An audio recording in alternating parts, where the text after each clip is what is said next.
Welcome back, guys! It's craft time. So in today's video, I am going to be teaching you how to make a basic bow. So I didn't realize how many people actually didn't know how to make a bow, so I thought maybe I would just show them what I do. I had an order come in for me to do a bow and some side greenery for them to apply to their own sign. So they're going to be adding it later, so it might look a little weird that it's not on something, but I'm just going to walk you through step by step what I do. I am self-taught, so I'm sure there are other ways to do it. I'm just showing you what has worked for me throughout the years and what is easiest for me to do. I'm going to show you when using a ribbon that is two-sided, and then I'm also going to show you how to do it with a one-sided ribbon. So let's go ahead and get started.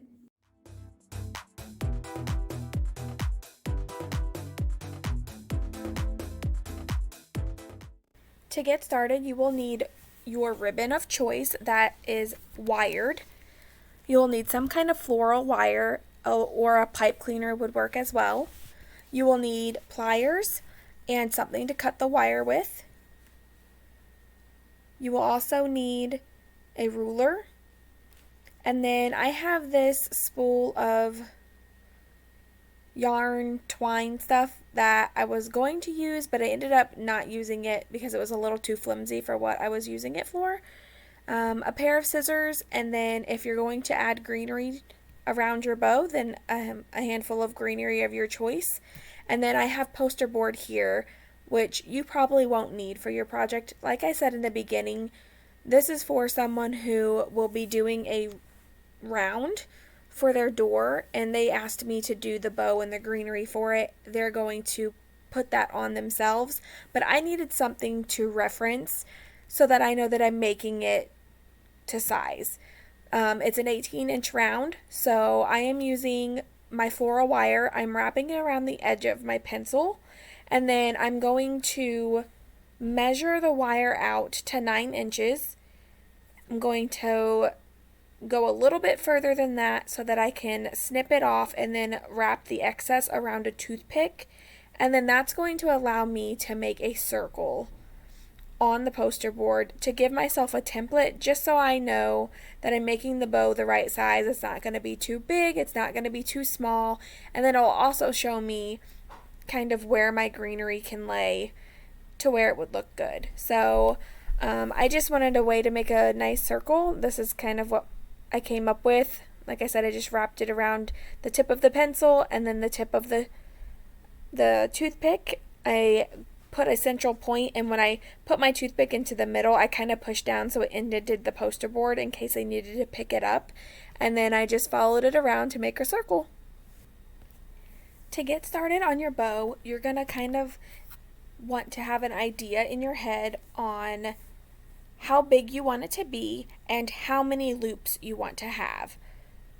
So to begin, I go ahead and I stretch my ribbon out across the top of my template, or for you, whatever sign or wreath, or if you're just doing a bow, not necessarily to stick directly onto something, just kind of have an idea of how big you want it. And then you just fold it over itself, and then when you get back to the other end, fold it over itself again. Like I said, this is a double-sided ribbon, so it does not matter that I'm just folding it directly over because both sides are the same. So I want my loops in the back of my ribbon to be larger than my loops in the front of my ribbon. So I am going back and forth, making it equal lengths. I knew that I wanted 2 large loops in the back of the ribbon, and then 2 medium-sized, which you can see I've stopped about 1 inch from the edge now to start making my loops a little smaller. So I'm just doing the same thing. I'm folding it back and forth, making it the proper length that I want. So these are my medium size. I made sure that those were the same. I double check to make sure I have 2 loops on each side, and then I go on to my smallest size. And again, you're just folding it over, doing the same thing as before. And then I always like to make my last little tail the same length as the last loop that I make. And the reason I do this, you'll see in a little bit, is because I use it to hide the wire whenever we wrap it around the ribbon. So I count my loops to make sure I have the same amount on each side. In this case, I said I wanted 6, so I count them to make sure that I do in fact have 6. And then what I want to do is just cut off the excess of the ribbon I don't need. Next thing you're going to want to do is you're going to want to make sure you find the middle of the bow.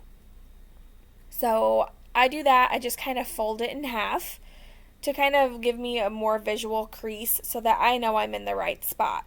And then after you do that, you want to kind of cinch the fabric. So kind of pinch it in the center that you need so that you know that's where you want your wire to go, or your pipe cleaner, whatever you're wrapping it with. And then you want to, if you're using wire, cut off a large amount. I always like to have tails in the back of extra wire in case you need it for whatever, if you need to add some loops or if you want to add a good tail onto it afterwards. So I just take my wire, I wrap it around. I usually wrap it around twice, and then I make sure that the wire is at where the back of the ribbon would be. I then take my wire and I cross it over each other, and then I use my pliers to kind of tug and pull that wire a little more taut, and then I just twist it around a few more times. You want it to be tight enough to where the loops can't slide through, but not too tight to where you can't maneuver them. So when I say maneuver them, it's so when you start to fluff it out. So to do that, you just start, take your fingers in and you pull that up to where it makes a nice little round loop. And then whenever I fluff my bows, I try to go opposite of each other. So if I'm on the left side and I put one of the loops up, then when I get to the right side, I pull one of the loops down. And it's kind of just preference, and you do have to move them around, and it's not going to be perfect every time, but it always looks really good. Like I said, you want to make sure you're using wired ribbon, because if you don't, then you're not going to get that nice fluffy look. You're just going to get a flat ribbon, and that's not fun for anybody. So again, just fluff it up, move those loops around to where you like them. If you feel like you need more, don't stress. Just flatten it back out and then make loops that are bigger than your bottom loops. And then what you can do with that extra wire that you left on the bottom is you can just wrap those into it, and it looks like it's one continuous loop. And then that little fabric piece that I left on the top, I just fold that over, and it hides where that where that wire is to wrap the ribbon. And that's it. That's the completion of the bow. And then if you wanted to add a tail, then all you would do is take the length of fabric that you want. I usually take the ribbon, I put it in the middle of where my ribbon is, and I kind of adjust the length to how long I think I want it to be. If you're not really sure how long you want it to be, cut it a little longer. That way you can always cut it down. But then all you're going to do is find the center, fold it in half, and then just cut it to where both sides of the tail would be equal. And then once you've done that, you can style the ends if you would like. So with what I did is I created the two tails that you would typically see on a ribbon. All you do is fold the ends in half, and then you're able to cut a triangle. So if you want it to be like the two tails like I'm doing here, when you fold it in half, you want to position your scissors to where you're on the outside of the ribbon, cutting up in a diagonal towards the center. If you want the ribbon to come down into a point, just like a triangle at the end, then what you want to do is fold it in half and then position your scissors from the middle of the ribbon and cut in a diagonal outwards towards the outside of the ribbon. So I hope that makes sense to you. Feel free to ask me in the comments if you need me to explain a little better. I'll be happy to. And then after I cut my ribbon with the wire, sometimes it can stick out and it can be kind of sharp, but it also can let the fabric slide around. So what I do is I just take my pliers and I very slightly bend just a tiny bit of that wire at the end, and then I cinch it down. That way it stays in place, the ribbon fabric stays in place, and it doesn't accidentally poke anyone. And then with that extra wire that I had you leave on the back of the ribbon, the really long piece, you can just tie in the tail, and then you have a beautiful flowy tail. So now I'm going to show you how to do the one-sided ribbon. As you can see here, I have a pattern on one side and not the other. So I'm going to do the exact same steps as the previous ribbon, to where I decide how long I want to make it and I start to fold it over itself.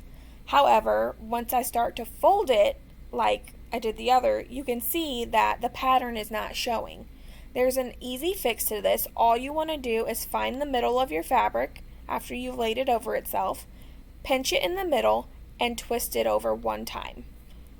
And then when you go to the end to flip it like you did on the other one, you would do that, find the middle, pinch it, and then twist it over again. And it's just one twist. You're just flipping it over to the back to where you're not seeing the pattern. That way when you get to the end and you fold it over itself, the pattern will be showing. And then you just keep doing that until you have created the amount of loops and the sizes of loops and are ready to cut your fabric and create your bow.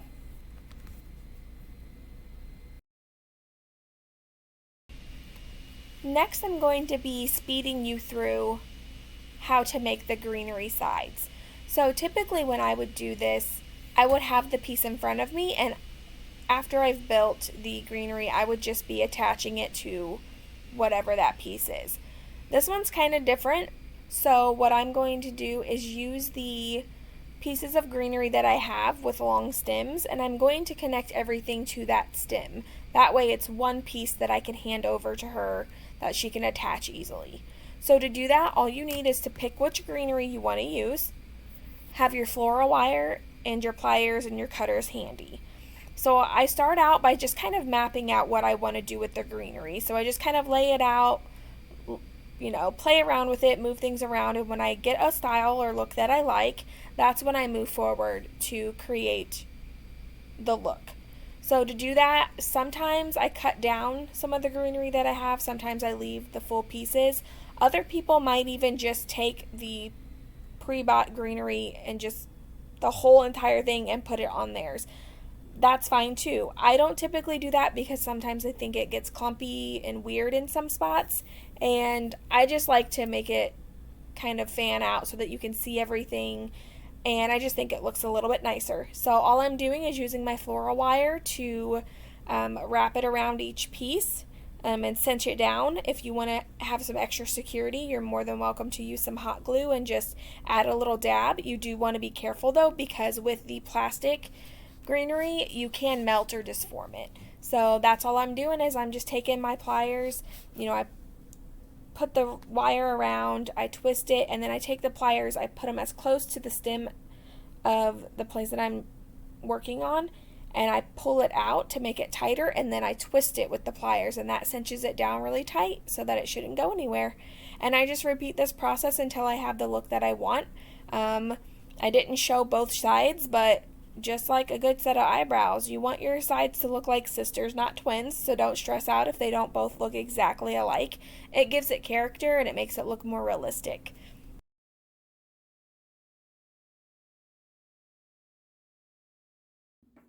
Alright guys, that completes this video. I hope it was helpful. If you have any further questions, go ahead and send me a comment. I'm happy to answer any that you have. There are so many types of bows out there. There's so many different ways that you can make them. This is just the basic of what I normally do, but I do expand. I do make bigger bows. I do make them more round.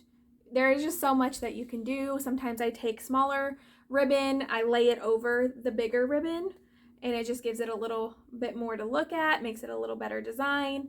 So if you have any questions about any of that, or if you'd like to see how I do any of that, I'm happy to make another video. But for now, I'll just show you the completed. I went ahead and put the tail on. I'm not sure that she's gonna want one, just because it would probably cover what she wants it for. But just to show you, all I did was, take my wire that I had extra back here and then tie it on. So this is the final look for it. It's wired ribbon, so you can fluff it up if it ever falls down. And then here are the two little greenery sticks that I made, so they're meant to kind of hang like this. Here's the other one. So just very simple, not very hard, just a little bit of patience involved. So I hope you enjoyed it, and I'll see you next time.